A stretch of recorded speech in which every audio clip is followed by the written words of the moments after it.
Lee Anderson has added his weight to the debate on the accommodation of asylum seekers. He used the expression that they should fuck off back to France.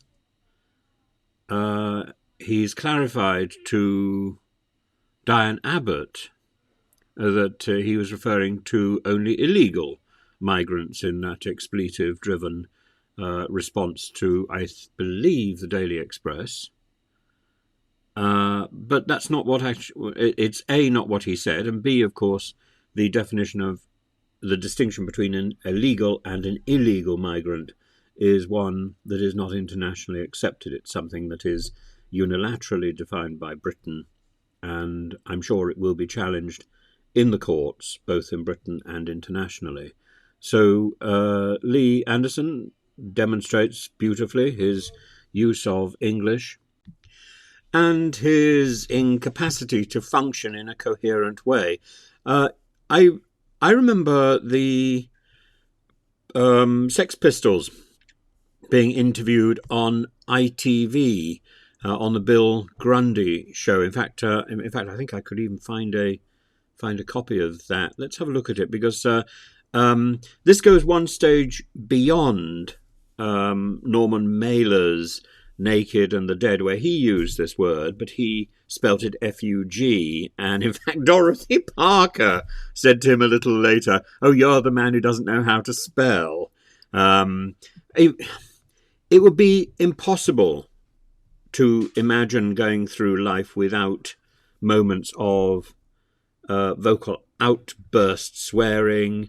Stephen Fry is very good on that subject. It's necessary to have a cushion. It's necessary to have coloured socks. And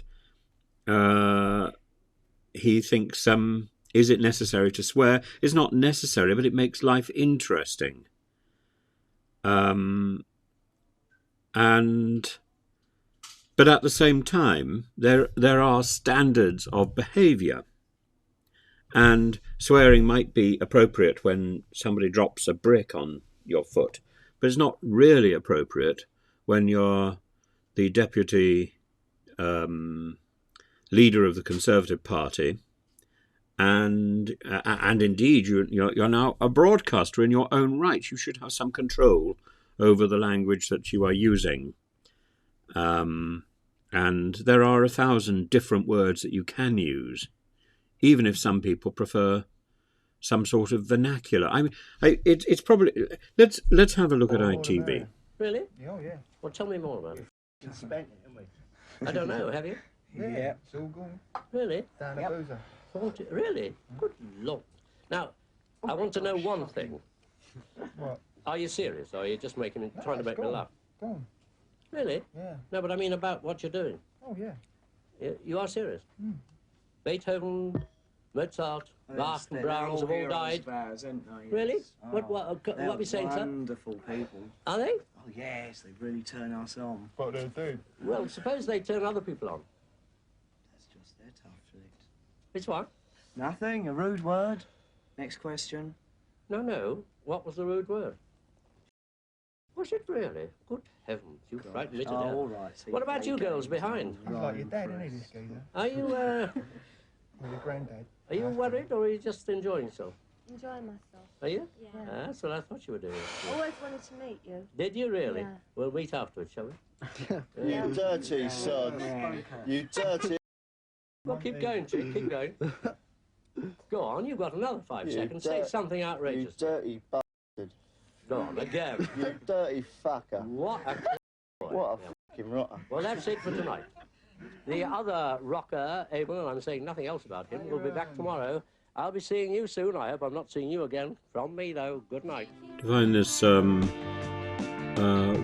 that Lee Anderson seems to have used, because Julie Andrews always talks about her descent into Anglo-Saxon, and the word that Anderson used isn't Anglo-Saxon at all.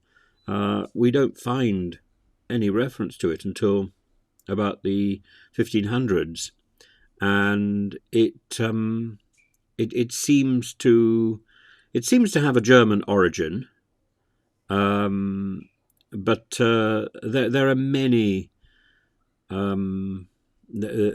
are many speculative etymologies for it, but it has a very flexible, a very flexible origin. There's a I think the first instance comes from a Carmelite friary in Cambridge, and Flen, flies, freris, non sunt in celi, quia, and then the rest is sort of really quite difficult to work out.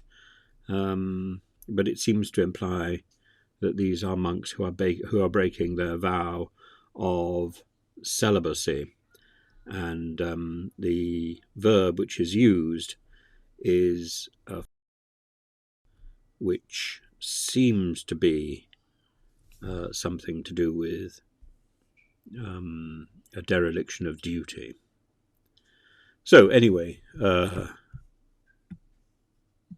Lee Anderson's rather limited vocabulary just tells us more about what we think of Lee Anderson. I don't think very much, really.